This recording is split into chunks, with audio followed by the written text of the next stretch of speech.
Selamat bertemu kembali dalam renungan hari ini. Salam penuh damai sejahtera dan sukacita dalam Kristus Yesus bagi kita semua. Daud diakui oleh Tuhan sebagai the man of my own heart, orang yang mempunyai hati seperti Tuhan.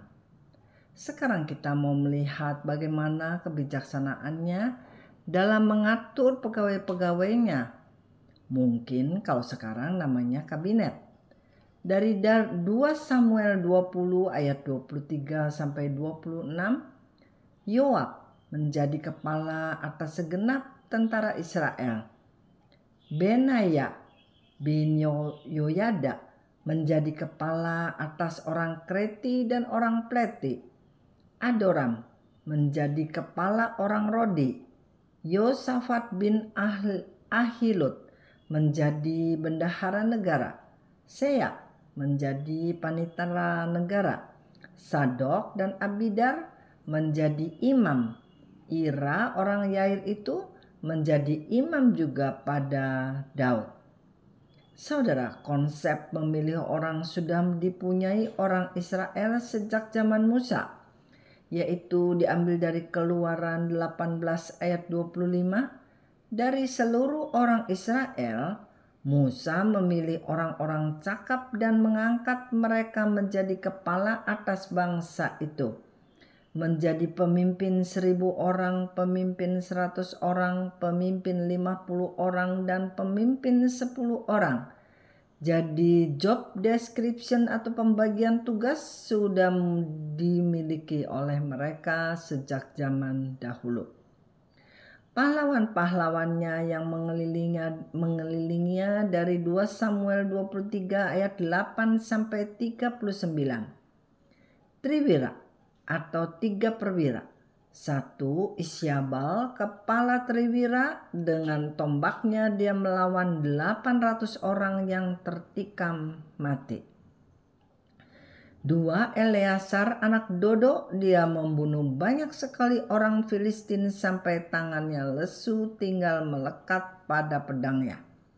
3. Sama anak Age, dia berdiri di tengah-tengah ladang mempertahankannya dan memukul kalah orang Filistin. Saudara, juga kita mengenal perwira-perwiranya, misalnya Abisai adik Yoab, dia mengayunkan tombak melawan 300 orang yang mati ditikamnya. Benaya, dia menewaskan kedua pahlawan besar Moab. Ia pernah turun ke lubang dan membunuh seekor singa. Ia tinggi perawakannya dan mendatangi orang Mesir yang memegang tombak, merampasnya lalu membunuhnya dengan tombaknya sendiri.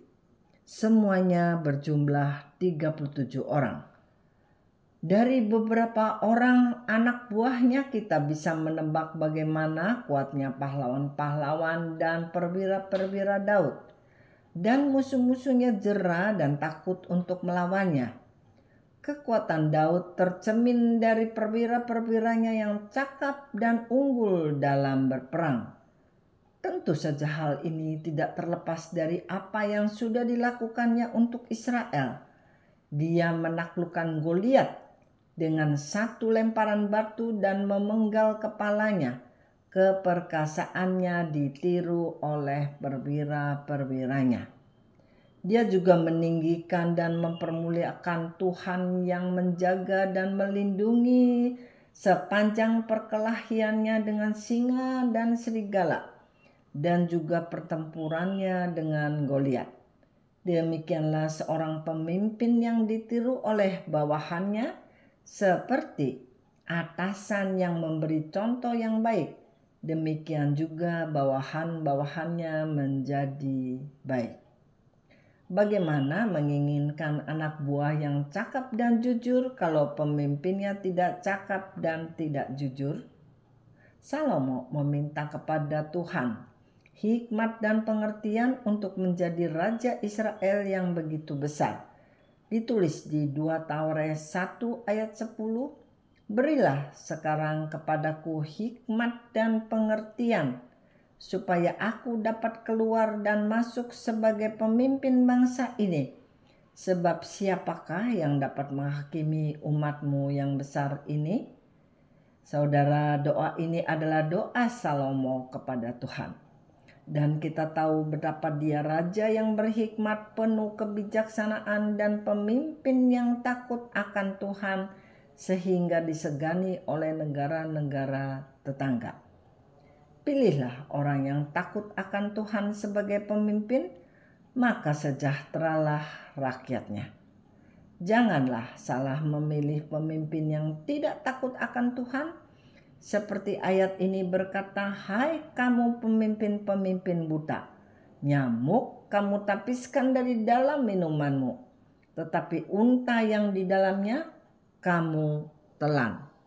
Diambil dari Matius 23 ayat 24. Demikianlah renungan hari ini. Salam kasih karunia dan damai sejahtera dari Tuhan senantiasa.